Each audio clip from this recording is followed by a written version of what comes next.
ओम शांति। अब जब भी हम ब्रह्मा बाबा को याद करते हैं, तो ऐसा लगता है उनके साथ हमें कुछ समय बिताना चाहिए था कि हम लोग का एक दुर्भाग्य कहिए कि कभी हमें उन्हें टाइम नहीं मिला, हम उस एज के नहीं थे। लेकिन अगर अभी आपके सामने उस टाइम के कोई व्यक्ति, कोई भाई जी आ जाएँ और वो हमें ये बताएँ कि कैसी फीलिंग होती होगी जब आप साक्षात ब्रह्मा बाबा के साथ बैठे हैं, ब्रह्मा बाबा से ज्ञान ले रहे हैं, उनके साथ टाइम स्पेंड कर रहे हैं, खेल रहे हैं, उनकी बातें सुन रहे हैं, तो वो एक उस फीलिंग को हम कैसे ज़िंदा कर सकते हैं? तो इसको बताने के लिए हमारे साथ हैं जमुना प्रसाद भाई जी, जो 1963 से ब्रह्मा बाबा के साथ रहे और बाबा जब तक रहे, उनकी सेवा में भी रहे, उनका ज्ञान सुना। तो आज हमें जेपी भाई जी, जिन्हें हम शॉर्ट में जेपी भाई जी कहेंगे, जमुना प्रसाद भाई जी, बताएँगे कैसा उनका अनुभव रहा बाबा के साथ।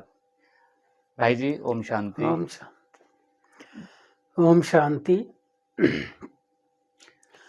मैंने पहले बताया कि बाबा ने जब मकान बनाने का कार्य शुरू किया, तो चूंकि बाबा तो सांसारिक रीति से भी बहुत अनुभवी थे, बाबा ने कहा बच्चे सबसे पहले अपने घर का पानी होना चाहिए, क्योंकि मकान आदि का जो कार्य होता है उसमें पानी तो ज़रूर पहले चाहिए। तो बाबा को प्रेरणा आई कि सबसे पहले एक कुआं खोदा जाए। तो मेरे आने के पहले बाबा ने कुएं का कार्य चालू करा दिया था, और जो कोई थोड़ा जानकार थे तो उन्होंने कहा बाबा किसी वाटर डिवाइनर को बुलाया जाए जो ये बतलाएगा कि कहाँ पानी निकलेगा। बाबा अपने रूम से निकले और चक्कर लगाते लगाते जहाँ अभी कुआं है वहाँ जाकर खड़े हो गए, और बाबा ने कहा बच्चे यहाँ कुआं खोदो, यहाँ पानी निकलेगा। तो जब मैं आया तो कुएं का कुछ काम तो हो चुका था। उसके बाद बाबा ने वो सेवा मुझे दिया, कहा बच्चों तुमको ये सारा सेवा करनी है, करवानी है, क्योंकि यहाँ हिल स्टेशन में तो पत्थर के सिवाय और कुछ है नहीं। कहावत है ना, क्या पत्थर से पानी निकालना है या पत्थर के चने चबाना है। तो पत्थर तोड़ना ऐसे ही काम होता है। तो हमें तो वो सब कुछ मालूम नहीं था। बेशक हमने अपने गांव में अपना कुआं जरूर खुदवाया था, लेकिन वहाँ पत्थर क्या होता है वो हम नहीं जानते थे। यहाँ फिर मजदूरों के सहयोग से और दूसरे अपने भाइयों के सहयोग से कुएं में ब्लास्टिंग करवाना, ड्रिल करवाना। वो कुआं लगभग 50 फुट गहरा खुदवाया, और पानी जमीन के हिसाब से तो नहीं निकलेगा, ये तो पहाड़ी इलाका है, लेकिन पानी उसमें आया और अभी भी उसका पानी यूज़ होता है। बेशक कुएं को अभी छत डाल के कवर कर दिया गया है, जो आप लोगों को देखने में नहीं आएगा। और उसी के पास में एक बोरवेल कराया गया है, जो दोनों का स्रोत एक ही है। तो अब ज़्यादा पानी उस बोरवेल से ही लिया जाता है। इस रीति से यहाँ 1, 2, 3, 4 कुएं हमने खुदवाए। एक पांडव भवन के मेन गेट के पास है, वो 70 फुट गहरा है। एक विज्ञान भवन के पैरेलल बिल्डिंग के पास है, वो बिल्डिंग बनने के पहले वो भी 50 फुट गहरा है। ये सारा कार्य बाबा ने एक तो साकार बाबा के होते किया, बाकी बाद में दीदी दादी की प्रेजेंसी में सारा कार्य हुआ है। बाबा हर रोज शाम को बैडमिंटन खेलते थे। बैडमिंटन में एक साइड में बाबा और उनके पीछे मैं और विश्वतन दादा होते थे, चौथा कोई नहीं। और एक साइड में सामने कोई बहनें होती थी, जैसे संदेशी बहन है, या बॉम्बे से कोई आ गई, नल्ली बहन के पिताजी होते थे काकू भाई। इस तरह से खास खास कोई बाबा के बच्चे, सरला बहन अहमदाबाद वाली, उनके 2 भाई आते थे। ऐसे कोई ना कोई बाबा के अनन्य बच्चे आते थे, बाबा बैडमिंटन खेलते थे। कभी कभी जब 2-4 ग्रुप यहाँ आ जाता था। तब बाबा टेनिस कोर्ट में, जहाँ अभी शांति स्तंभ बना हुआ है, बाबा की यादगार समाधि जिसको हम शांति स्तंभ कहते हैं, यहाँ पर बाबा क्रिकेट खेलते थे बच्चों के साथ, बच्चों को बहलाने के लिए। और अभी मैं देख रहा हूँ यहाँ पे बहुत सारे कंस्ट्रक्शन हो चुकी हैं, अलग-अलग बिल्डिंग्स बन चुकी हैं, अलग-अलग भवन के नाम दे दिए गए हैं। तो अगर मैं इसको रिवर्स करूँ, 1963 में ले जाऊँ, बाबा 1969 तक हमारे साथ थे। तो आप कैसा बताएँगे कहाँ पर क्या अभी बाबा जैसे का मैंने बतलाया है कि क्रिकेट तो हम वहाँ खेलते थे जहाँ अभी शांति स्तंभ है। कैरम बोर्ड अपने रूम में बाबा खेलते थे, और बैडमिंटन जो है बाबा के का रूम और बाबा का बगीचा, जो बगीचे में बाबा की झोपड़ी बनी है, ये दोनों के बीच में एक करीब 20-22 फुट चौड़ा पैसेज है, अभी भी है, जिससे बैक गेट की तरफ या किचन की तरफ जाते हैं। यहाँ पर जहाँ आप देखेंगे एक आम का पेड़ भी बहुत बड़ा है, ये आम का पेड़ भी साकार ब्रह्मा बाबा ने लगाया था। इसी जगह पर बाबा बैडमिंटन खेलते थे। ये कच्ची जमीन होती थी, और ये झोपड़ी जो है पहले कच्ची झोपड़ी अर्थात घास फूस की होती थी। बाबा हर रोज इस झोपड़ी में 2 घंटा आकर बैठते थे। बाबा की दिनचर्या ऐसी होती थी, बाबा मुरली चलाकर क्लास से आते थे, अपने रूम में बैठ जाते थे, बाबा चैम्बर करते थे, कोई न कोई हंसी की बात कर ली, या फिर बाबा कहते बच्चे आज की मुरली आपको कैसी लगी, कोई न कोई टॉपिक पर बाबा 5-10 मिनट बात करते थे। इसके बाद फिर बाबा थोड़ा फ्रेश होकर नाश्ता करते थे, और बाबा लगभग 10 बजे नाश्ता करने के बाद ऑफिस में आकर बैठते थे, और ईशु बहन बाबा को सुनाती थी, बाबा इनका ये पत्र आया है।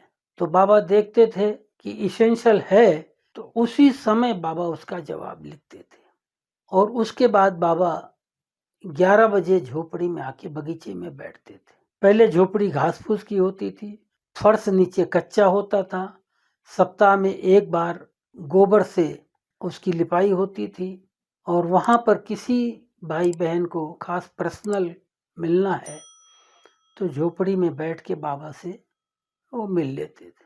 उसके बाद 11 सवा 11 बजे ईशु बहन सारी पोस्ट लेके आती थी। पोस्ट बाबा सबकी सुनते थे, जवाब वो लिखते थे, तो नेक्स्ट डे सारे सब सेवा केंद्रों पर जितना बाबा लेटर लिखते थे वो सब यहाँ से बाई पोस्ट जाती थी। ये तो हुई बाबा की दिनचर्या।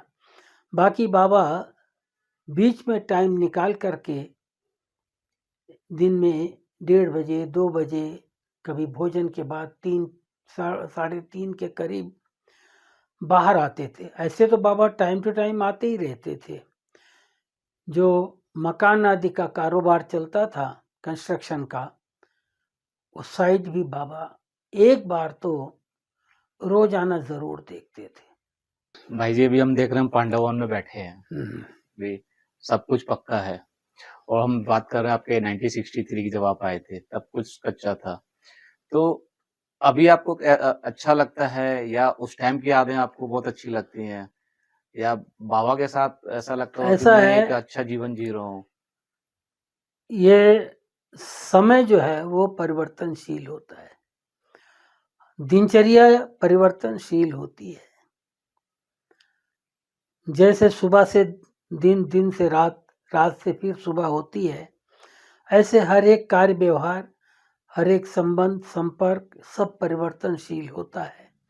हम कहें एक ही चीज, एक ही बात एक जैसे संसार में चलेगी, ये हो नहीं सकता है। साकार मूल्यों में भी आपने सुना होगा कि बच्चे ये ब्रह्मा बाबा भी चला जाएगा, लेकिन तुमको अपना सेवा केंद्र नहीं बंद करना है, ये बाबा की सेवा चलती रहेगी। तो आज हम यहाँ जो सेवा कर रहे हैं या कोई भी कर रहा है, वो किसी की अपनी पर्सनल नहीं है। बेशक हमारे रग रग में बाप दादा समाया हुआ है, शिव बाबा समाया हुआ है। हर कार्य हम यही सोच के करते हैं कि ये बाबा का कार्य है, बाबा का यज्ञ है, हमें इसे अच्छी रीति करना है, जो सेवा बाबा ने दिया है वो करना है। जब मैं आया था, कहने को तो तीसरा दिन हुआ, मुझे मम्मा ने बुलाया, मुझे कहा आप सिंधी सीखो। मैं सच्ची बताऊं, मुझे उर्दू से नफरत थी। मैं राज विद्या में भी उर्दू की जगह संस्कृत लिया था सब्जेक्ट। लेकिन अभी मुझे आए 2 दिन हुआ था, मैं मम्मा को कुछ बोल नहीं सकता था। मैंने हाँ जी कर दिया। मम्मा ने कहा एक भाई है, वो भाई के पास जाओ, वो आपको अलिफ बे लिख कर देगा और अभ्यास करो। दूसरे दिन मुझे मालूम नहीं था कि मम्मा हमको यही मिलेगी फिर। तो मम्मा ने मुझे फिर बुलाया, कहा नोटबुक ले आओ। जैसे एक टीचर किसी को बैठ के पढ़ाता है, वो नोटबुक देखा, कहा बस इतना ही। फिर मम्मा जो कि ईशू बहन का लिखा हुआ नोट मम्मा पढ़ती थी, उसके बाद वो लिखा जाता था छापने के लिए। मम्मा ने उसी नोट्स में एक पैराग्राफ मुझे अक्षर मिला मिला के पढ़ाया और उसी से मैं धीरे धीरे अभ्यास करता गया और मैं सीख लिया सिंधी पढ़ना। तो हमको ये सिंधी मुरली छापना या कभी उसकी लाइन कोई मैच करना, कुछ करना, उसमें ये हमें शुरू से लेके आज तक सिंधी काम आती है। भाई जी, आपने 1963 में आप यहाँ आए और बाबा ने अपना देह त्याग 69 में किया। तो जो यहाँ पे दादी थी, आप थे, तो उस टाइम जब बाबा ने हमारा साथ छोड़ा तो कैसी एक अजीब सी फीलिंग रही होगी उस टाइम? अब उस समय का तो ऐसा है कि बाबा की 2-3 दिन पहले से तबीयत ठीक नहीं थी और बाबा रात को ऑफिस में बैठे थे। भोजन क्या किया था वो तो मुझे नहीं मालूम है, लेकिन कुछ बहुत लाइट लेके आए होंगे। बाबा का भोजन होता भी बहुत थोड़ा लाइट था। आकर बैठे और बाबा के ठीक सामने 90 डिग्री पर मैं और एक सरदार जी यहाँ रहते थे, टेलर मास्टर ऑफ हो गए, हम 2 ही खड़े थे। तो बाबा ने आके कुर्सी पर बैठ के बोला, ए बच्चू जाओ सबको बोल के आओ, क्योंकि उस समय ये लाउड स्पीकर सिस्टम नहीं होता था। सबको बोल के आओ बाबा जल्दी क्लास में आएगा। सभी आ गए, बाबा भी आए। मैं जब बोलने गया उसी समय बाबा ने ईशू बहन को कहा, बच्ची जितने लेटर्स पेंडिंग हैं सबका जवाब लिखवा लो। तो ईशू बहन ऐसे हंसी हंसी बाबा कहती, बाबा कल संडो है, संडो मीन्स संडे, आज तो सैटरडे, कल संडे, पोस्ट आनी नहीं है तो कल लिखना। तो बाबा ने कहा, बच्ची कल लिखें या ना लिखें, आज ही लिखवा लो। इस चीज को किसी ने अंडरस्टैंड नहीं किया। एक सिर्फ ईशू बहन ही थी और तो वहां कोई था ही नहीं। हम 2 भाई चले गए। ईशू ने क्या समझा कि बाबा की तबीयत 2-3 दिन से थोड़ा नरम गरम चल रही है, क्या पता बाबा उस ख्याल से कह रहे होंगे कल लिखे ना लिखे आज ही लिखवा लो। खैर वो तो लिखा बाबा ने। क्लास में बाबा ने मुरली चलाई और जैसे रोज बाबा याद प्यार और मुरली में आता ना गुड मॉर्निंग, रात को बाबा गुड नाइट करते थे। और बाबा वहां से चले गेट तक, दरवाजे तक, हॉल के दरवाजे तक, अपनी खड़ाऊ पहनी, फिर बाबा एकदम से टर्न हो गए। कहा, अच्छा बच्चों से विदाई। ये चीज कैसेट में भरी हुई है भाई। ये 2 शब्द बोल के बाबा बाहर आ गए। बाबा आए, बाबा के पीछे ईशू बहन आई और सब अभी अंदर ही थे, हॉल में उठना शुरू किया और मैं पीछे था हॉल में, तो मैं पीछे से बाहर आ गया। मैं कभी बाबा के पीछे पीछे नहीं आता था कि बाबा तो अभी रूम में जाएंगे ना, हम क्या करेंगे मालूम नहीं। यहाँ तक आंगन तक तो आते ही थे, आगे बाबा ईशू बहन का हाथ पकड़ के अंदर जाते थे। ये बाबा का डेली का रूटीन। मैं बाबा के पीछे पीछे हो लिया अंदर। ये पुराने मकान में उस गली से बाबा हमेशा उधर से आते थे, ये दरवाजे से कभी नहीं आते थे जो अभी है। वहां से गए तो वहां एक स्टेप है और ईशू बहन का हाथ पकड़ा हुआ था। स्टेप बाबा चढ़े और ईशू बहन को बोला, बच्ची बहुत दर्द हो रहा है, ये शब्द मैंने सुना है, लेकिन मुझे नहीं पता कि दर्द काहे का, किस बात का दर्द है। हम तो कभी ये हार्ट अटैक इसका ये सब बातें कभी जानते ही नहीं थे, ज्ञान भी नहीं था कैसे होता क्या होता है। लेकिन ये बाबा को अटैक पड़ा, हाल में ही पड़ा, कहाँ पड़ा, जो बाबा मुरली पूरी करके आ गए, रुके नहीं। लेकिन ये शब्द बाबा ने यीशु को बोला तो मैं क्या समझा, 2-3 दिन से तबीयत बाबा की ठीक नहीं है, दर्द हो रहा होगा, कहीं शरीर है। मैं वहां से रिटर्न होके अपने रूम में चला गया। तो बाद में तो दादियां जाती है ना बाबा के पीछे रूम में, उस टाइम तो कुमार का दादी थी, दीदी तो थी भी नहीं, यहाँ टूर पर थी दी, इलाहाबाद गई हुई थी मेले में। तो दादी गई अंदर, और भी कौन गया मालूम नहीं, संदेशी दादी भी थी यहाँ। बाबा जाके लेट गए खाट पर। मैं अपने रूम में गया था, कोट उतार कर हैंग किया था, इतने में विश्वतन दादा ने आवाज दिया, जमुना जमुना दादा आप जल्दी आओ। तो मैं ऐसे ही आने लगा। बोले नहीं नहीं कोट पहन के आओ। मैं वापस कोट पहन के आया, मुझे बोला जाओ। उस समय कोई साधन घर में नहीं था, साइकिल लेकर जाओ। डॉक्टर को मालूम था बाबा की तबीयत का, डॉक्टर लेके आओ। तो डॉक्टर के पास गया, डॉक्टर आया, आने के बाद देखा किया, और फिर डॉक्टर मुझे बोला आप जाओ हॉस्पिटल, वहाँ से ऑक्सीजन सिलेंडर ले आओ। फिर डॉक्टर ने कहा कि आपको कोई सिलेंडर देगा ही नहीं ऐसे। तो खुद डॉक्टर कार लिया, हम भी साथ में गए, और वहाँ से एक नर्स लिया, डॉक्टर ने सिलेंडर लिया, लाए, यहाँ ऑक्सीजन वगैरह दिया बाबा को। तो लेकिन आत्मा तो चली गई थी। फिर इसी बीच बड़ी दादी ने संदेशी दादी को ऊपर भेजा, कहा कि बाबा से पूछ के आओ। तो बाबा ने और तो कुछ संदेश नहीं दिया। बाबा ने कहा बच्ची चीज मेरे पास है, ये बाबा के शब्द। वतन से संदेश आया, बच्ची चीज मेरे पास है, तुम पुरुषार्थ करो। बस पुरुषार्थ क्या करना है, समझ की बात है। और फिर ये सारा करके डॉक्टर सारी अपनी फॉर्मेलिटी करके, फेस टू फेस सांस खींच करके, ऑक्सीजन देकर सब कंप्लीट चेक कर लिया। तो बाबा के रूम के बाहर जो रूम है जहाँ संतरी दादी और मुन्नी बहन रहती थी, वहाँ विश्वतन दादा को डॉक्टर ने बुलाया, साथ में ही बाहर आए, और मैं था दो। उसी समय डॉक्टर ने कहा इट वॉज लास्ट स्पीच। बस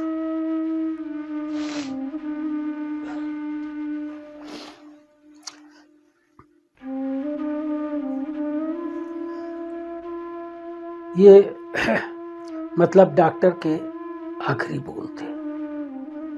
आपने बोला तो उस समय कोई क्या सोचेगा,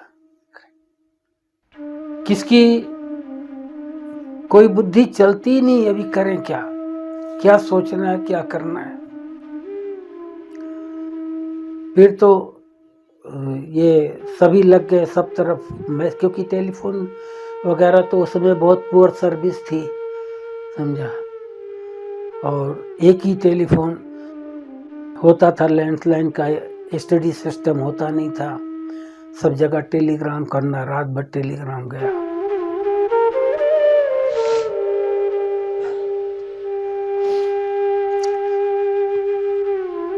और दूसरे दिन फिर हम और भूरी दादी वो चले गए आबू रोड, क्योंकि बहुत भाई बहन आ रहे थे, सबको रिसीव किया करके। और ये ट्रांसपोर्ट मतलब बस जो है एसटी, गवर्नमेंट एसटी डिपो में गए, उनसे बात किया कि भाई हमको जो है बस से आप सीधा पांडव भवन तक प्रोवाइड करो, क्योंकि सबको नहीं तो तकलीफ होगी आने जाने में। इतना टैक्सी वगैरह का साधन नहीं होता था यहाँ आबू में, 2-4 टैक्सियाँ होती थी टूटी फूटी।